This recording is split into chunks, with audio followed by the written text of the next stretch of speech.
So it's nice to see you, Sergeant Corporal Henry, I just want to start with a prayer that's always on my heart, a prayer of thanks, but I'm only going to read the first verse from it. It's Psalms 30, verse 1.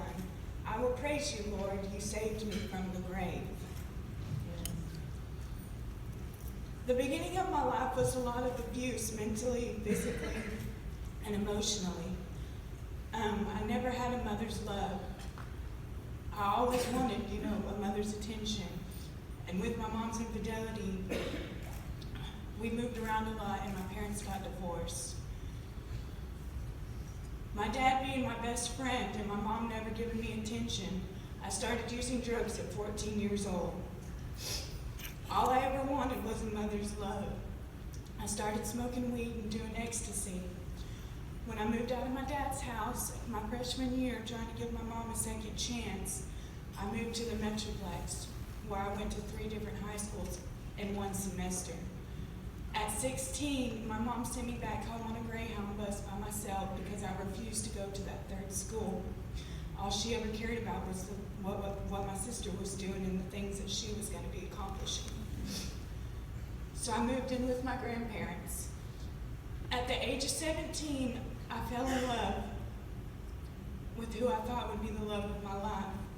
And instead, it started a darkness that I would be in for 10 years. I started using methamphetamines, and I barely graduated high school. My grandparents had no idea. I ended up having to go to Woodson Alternative School to finish high school. Thank God that I did.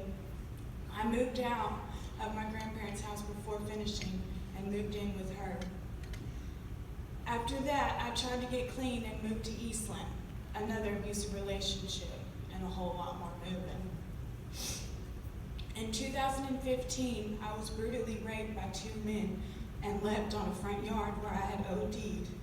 And if it wasn't for the angel who saved me, she called 911, I would have been dead. I woke up to the paramedic giving me CPR. My heart rate went to 165 in the hospital, and I was told that I was raped by 2 men, not just 1. I wasn't supposed to be able to have children. And so I fell deeper into addiction because being a mother was all I've ever wanted. On Thanksgiving Day of 2015, I found out that I was pregnant with the most beautiful baby that I've ever seen. But even then, I was still too far into my addiction. So, at 4 months pregnant, I finally made the decision to go to Serenity House, where I'd spend a month and I'd complete. I moved to Port Lavaca, and Aria was born in Victoria, Texas. A month before she was born, my dad died.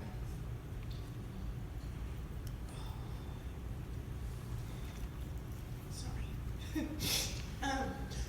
After my dad died, I started drinking. And the guy that I was with, well, he turned 21 and he became an alcoholic.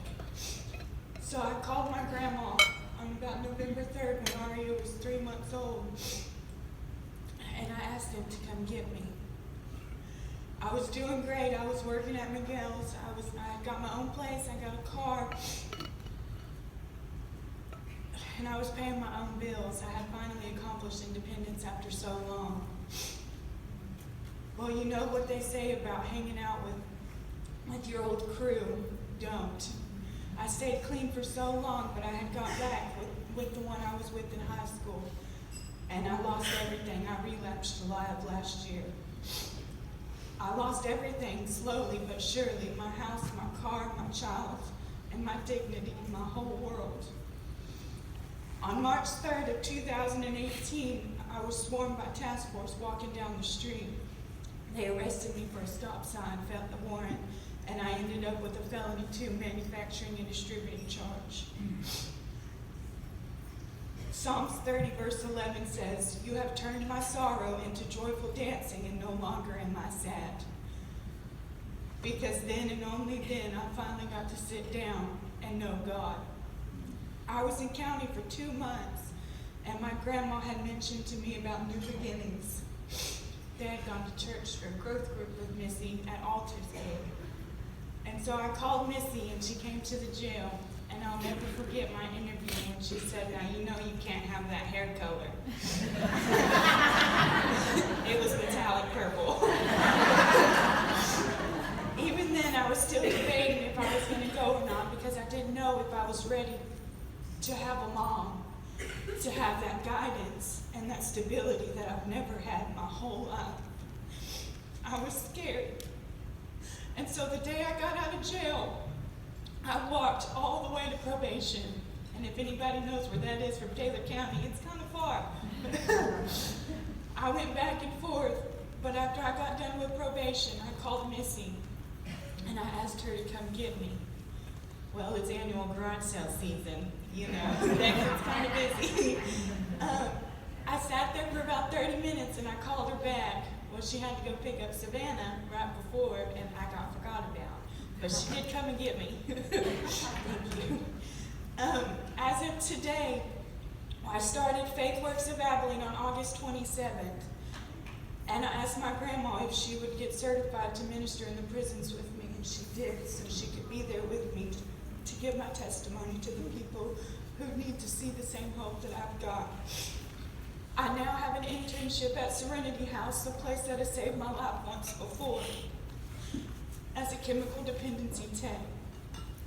And in January, I'll be starting my classes to become a peer recovery coach, so that not only every day will I see how far I've come, but I'll be able to give the same hope to the people that don't have much hope at all. God's anger lasts only a little while, guys, but his kindness lasts a lifetime, and he does forgive. I've accomplished so much. I'm going to be going to court to get my child back in God's will. I'm giving my testimony today, and I've got a job, and I've gained so much independence.